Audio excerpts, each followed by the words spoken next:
Hey guys, Chris here for Thomann Guitars and Basses. In today's Guitar Tech Tips, I will show you how to set up a fretless bass.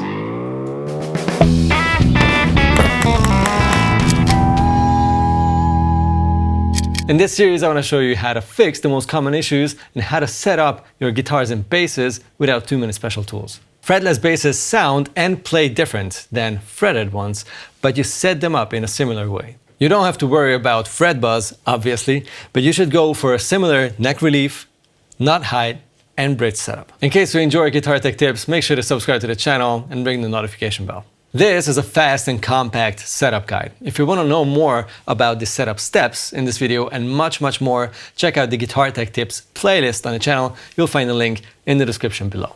First step is the neck setup. As always, an ideal neck relief for a nice and low string action is a slight up bow, which means that the middle of the neck hangs a little and it comes up just a bit at the knot. Grab the E string where the first fret would be, and let's say at around the 17th fret, and check the relief in the middle. You don't have frets, so you have to check the distance between the bottom of the string and the fretboard. It should be just a fraction of a millimeter. If it's too much, you have to tighten the truss rod a little bit. If the string sits on the fretboard, you have to obviously loosen that truss rod a little bit. That's exactly what I'll have to do on this bass. And of course, don't forget to do the same thing on the G string too, just to make sure that the neck is even everywhere. You should do this adjustment in playing position, because gravity is real and it pulls the neck differently if the bass lies on the workbench.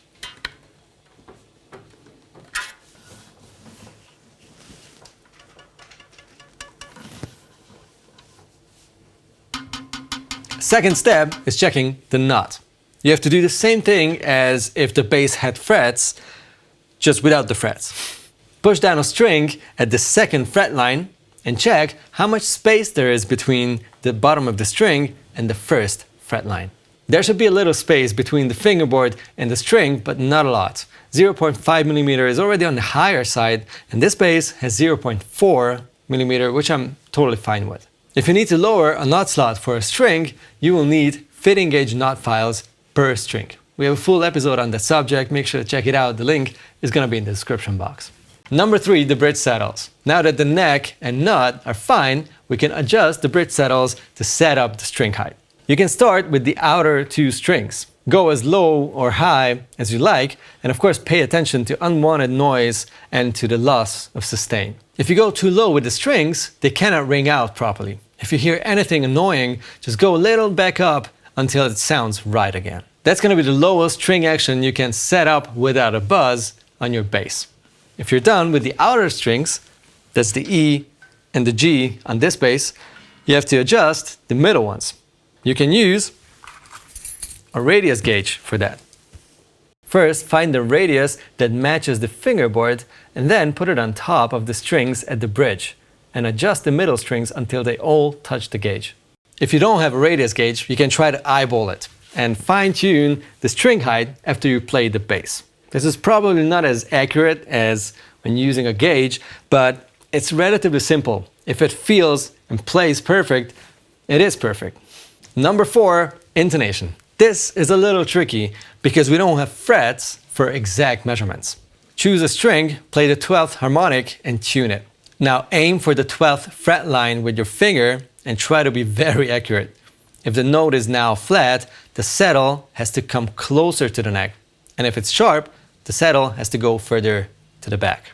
Repeat that on all of the strings and don't forget to retune them after every slight adjustment.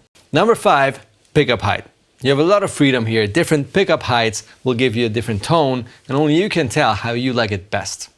Push down the E string at the last fret and check the space between the pickup and the bottom of the E string. I usually stick to a 2 to 3 millimeter distance for both neck and bridge pickup if we're talking about a traditional passive pickup.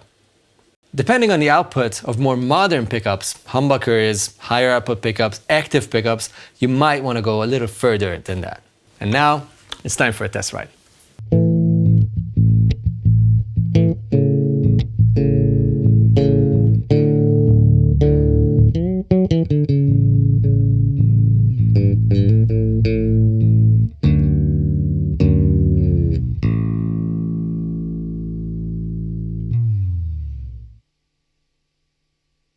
Let me know in the comments below if you have any questions left. I'd also love to know what you want to see in this series. Don't be afraid of setting up and fixing your guitars yourself. It's time to become your own guitar tech. Sound-wise was good. Here's annoying noise.